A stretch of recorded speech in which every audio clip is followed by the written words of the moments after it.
MK, and I am here with another 31 days of Cut Vials with MK and Janet, and today is unfortunately our last day. So I have these tickets by Peartree cut files, and I absolutely loved these. Now they are shown in a vertical sense just like this, but they could also be done up in a horizontal sense as well, so it depends on which way you want to use them. From Bramble Fox, I found all of these really cool tickets and things that represent a good travel. I was just taking a look at them. I also have this Let's Go on an Adventure title by Creative Memories.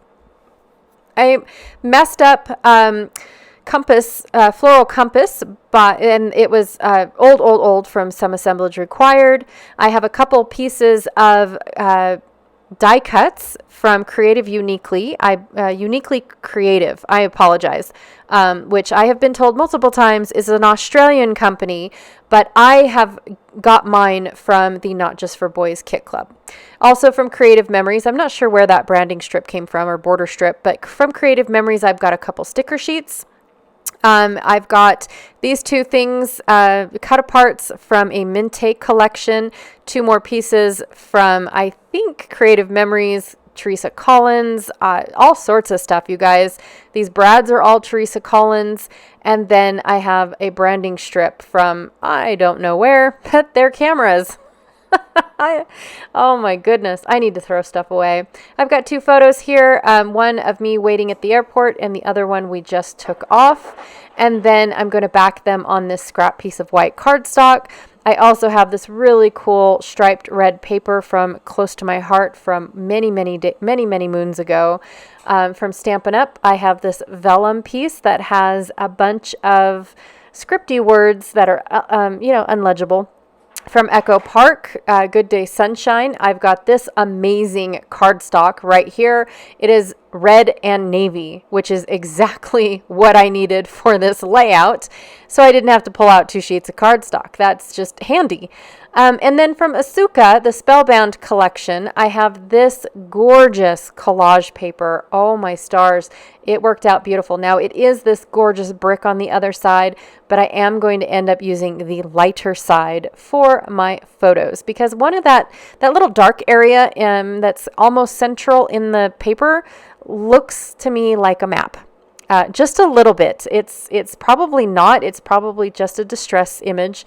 But to me, it looked like a map. So I'm going to go with it. And even though you can't see it by the time I'm done putting embellishments on it, that's why I picked this paper. All right, so I'm going to go ahead and trim my photos down to 4 1/4, trim my photos down to 4x4. And then my mat is going to be trimmed down to 4 1/4 by 4 1/4. So I could take these old school scissors that look like the edge of a postage stamp and cut out. Now my cuts are nowhere near perfect. I'm okay with that because in the end you don't notice. So I am going to go ahead and scuff up the edges just a little bit because I feel like this layout's going to be pretty flat. I don't have a whole lot of dimension other than the fact that I'm going to use foam behind my photos and whatnot, but I feel like this layout's going to be pretty flat for my liking. So I'm going to go ahead and just scuff up a couple edges. I'm not worried about the edges that are around the paper, from edge to edge, but inside the layout I was going to scuff them up. I do plan on using a couple border stickers, a border sticker as well as a border strip that I'm not really sure, like I said, where it came from, but it was the perfect match to this, to what I was going for. I always, for some reason, mail and flying are always red, white, and blue. I have no idea why. It's just a normal for me. That is just every time I see my airplane photos, at least me flying, and maybe it's just because I fly Delta. I'm not really sure. But every time I think of flying or think of mailing a package, that's the colors that I want to use. I don't want to use any other color but red, white, and blue, or similarity to, right? A little bit lighter, a little bit paler, something like that. But yeah, I don't know why. Anybody tell me why that is? I have no idea. It could also be because the what is it called? The priority packages are red, white, and have that red and white or red, white, and blue stripe on them. I don't know, but it's amazing. I love it. I love doing it. And this one, I wanted to do something a little bit different, but yet still have that nod to red, white, and blue on it. I'm going to use I'm going to have two edges. I don't know, you guys. I'm winging it here, have no clue what I'm doing or where I want to go. I just knew that I wanted my photos to be on. I'm so sorry. I wanted my photos to be on this, resting on a solid piece of cardstock type of deal. I didn't want to have that brick or anything else behind my photos. So I knew that I wanted that, but then my title needed a place to rest as well. And I didn't want everything to be over on the left. I wanted to do something a little different and split it up. All right, so off camera, because most of the cutting was off camera, I went ahead and backed the center of my tickets with that vellum piece that just looked like it was random scripty words.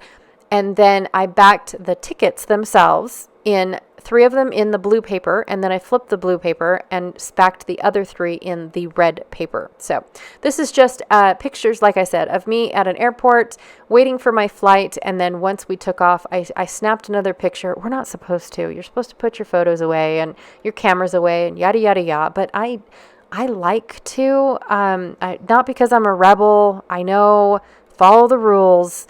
But it's a thing to me. Once you're 30,000 feet up in the air, you really can't, you can't get a good picture except for in the clouds, right? This is the only time I'm going to get the picture of the top of a building or something.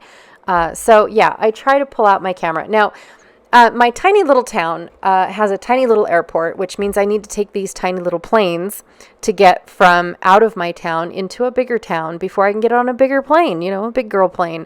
And so I have to actually walk outside of the airport, down a corridor, and onto the smaller airplane platforms, I guess is what they're called. And then we just go up a couple steps of ladders, and then you're on your airplane. You don't get this really cool terminal looking thing for these smaller airplanes, which I'm okay with. There's no hard grudges for those that live in big cities. But yes, I definitely, I definitely do like, well, how unique they are. We actually had we had an instructor come in, and he was an IAM instructor, which is asset management, and he came in to teach my my team when I had a real job. He came in to teach my team and get us IAM certified. And I have to say that he mostly works for an international airport. And so when we flew him into our tiny little town, he giggled because of the little, it was basically an airstrip. They landed on an airstrip. They gave him a ladder to walk five steps down and then pick up your luggage on this coat rack. And welcome to our town. And he was like, that was just the tiniest little terminal I have ever seen. And then, it doesn't take anything to catch your bags because there's only 12 people on the plane. It's just awesome. It really is. And I enjoy, it is on the expensive side. We usually drive to the bigger city because it's not very far away. So we drive to the bigger city. I get on the airplane and then my husband drives the car back so I don't have to pay for the parking. But it is cute and adorable to fly out of our tiny little town. It's also better too because then your bag is already on the plane and then it gets transferred from plane to plane to plane, or how many ever transfers you have, and you don't have to carry it through a large airport. So that is one of the things I like about it, but sometimes it's not worth the money just because you don't want to drag your luggage through the airport to the terminal that you're looking for, right? So anyways, I just thought it was cute. And then the reaction of the teacher just makes me giggle every time I get on one of those little planes, and how how they shuffle us around. It's like a jumper plane, you guys. It really is, from one small airport to one big airport, and then you get to go get on a real plane. All right. So just scattered my brads all around. I did take the prongs off and go ahead and use pop foam underneath them, so that way I didn't poke through my page. I used glue dots to put my my acrylic tickets down, just all the good things. And I did end up taking my chipboard piece and painting it white with the tube of my paint, because none of my white paint sprays actually spray, which is okay. I'm not opposed to painting. All right, you guys, there are 2 links down below for you guys to go check out what's happening with 31 Days of Cut Files and how it all works. Also, too, don't forget to check out Janet Fritz, who is Galaxy Girl Creations here on YouTube, to see what she is working on, because she has been playing with me all month long. And there's been a couple other gals too that have hung out with me all month long. Kudos to them as well. I am so stoked, but I'm glad it's over. I'm sad, but I'm glad, you guys, in all honesty. All right. Thank you so much, and I'll check y'all later. Bye.